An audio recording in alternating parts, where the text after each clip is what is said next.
Alright, I want to talk today about science. It's been a recent revelation of mine that I'd like to be a science teacher. I'm in sales, I've talked about that, but just kind of based on my passions, I think that science, teaching people to find a love of science and pursuing that knowledge is something that I'd really like to do. But anyways, that aside, I wanted to talk then about how science can be our best friend in this argument. And one of the reasons that it can be is that the other side's straight up scared of it. And let me elaborate on that before talking about all the awesome ways that it does help us out and can help us out. First of all, I've touched on it before, cannabis is a Schedule I substance. Now what that means is that it has high potential for abuse and no accepted medicinal value. What that also means is that the only government-recognized entity that's allowed to study it is NIDA, which is the National Institute of Drug Abuse, and they're only allowed to study it for purposes of showing harm or abuse. So basically, in this world of science where information is everywhere and we're allowed to, or we should be pursuing knowledge in all different realms, even if it's counterintuitive to things that we believe already, they're afraid to allow that with cannabis because they have somewhat of a good idea what the results might be, and they would be very, very favorable towards our argument. I mean, it's pretty much accepted that it's less harmful than alcohol and clearly than cigarettes. I mean, looking at death rates from use, that's very clear. But also even some of those things that they claim to be so bad that are really just subjective based on how the user feels, those aren't really proven to have any basis in science. Even one of the most scary things, which sounds the most legitimate, in that chronic cannabis use can be linked to schizophrenia, that's about as far as they can go.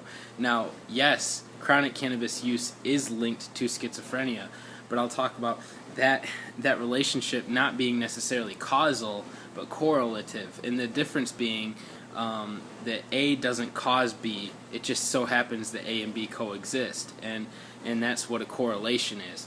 Now let me elaborate on why that's probably the case, and a lot of experts think so, and of course they haven't really done the science to back up their argument, so right now this stands as truth in my mind.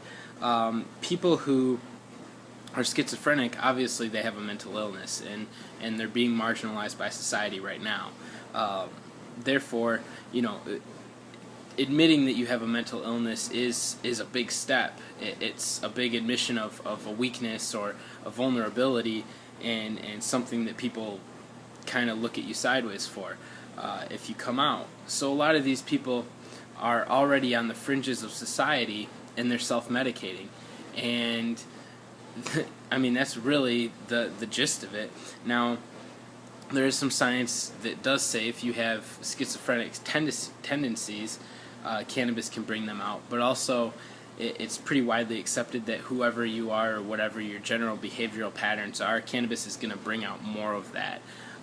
If you're an inherently lazy person, well, clearly cannabis is going to make you more lazy.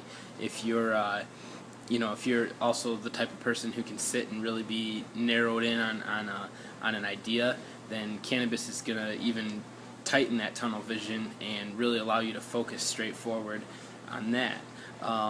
It really is almost an enhancer of those things that you possess, and if schizophrenic tendencies are one of those things you possess, then yes, it might bring that out a little bit. But right now that's the only scientific argument they have, and they really didn't even take it nearly as far as I just did. I also, one of the big reasons that they're afraid of the science is that science is objective. Science isn't fair and balanced. Science doesn't, science is the collective knowledge of all humanity, in how it's recorded and how it's used moving forward. And there is a lot of evidence and to suggest, and not really any evidence to the contrary. I'd love if they, seek this out to try and form an argument against, because then it would just prove that they have none. But there's a lot of argument to evidence to suggest anecdotally that cannabis as a medicine can help either lessen or straight up replace a lot of otherwise harmful and addicting narcotic medications for pain and other things.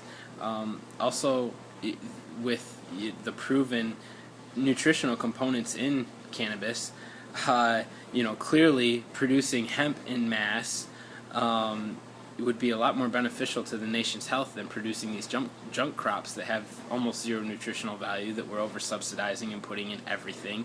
By that I mean corn, wheat, soy. But that's another thing. Also, economically, clearly the science of, yes, money spent is money spent, but is that money spent bringing us to a better end overall or a worse end overall? So when we're spending money on prisons and things, we're employing prison guards. That economically, that's more people with jobs. But what if instead of spending tens of billions on prison guards, we're spending tens of billions investing in a hemp industry, and then rather than putting people in cages as a side effect of employing these people, we're actually creating things for less in abundance that can be exported to various parts of the world and be bringing money into the United States, rather than just putting our money in circles, keeping people in cages and pursuing them for non-harmful activities. So that's a little bit of economic science. I talked a little bit about the health sciences. I didn't really go into a lot of detail in anything, but I did want to point out that Schedule I substance, that Schedule I status really does prevent a lot of the study that could help further our arguments, and the reason that stuck is because they're scared. They don't want to take that off and study this objectively because they know what they'll find. So I wanted to share that with you today. Thank you.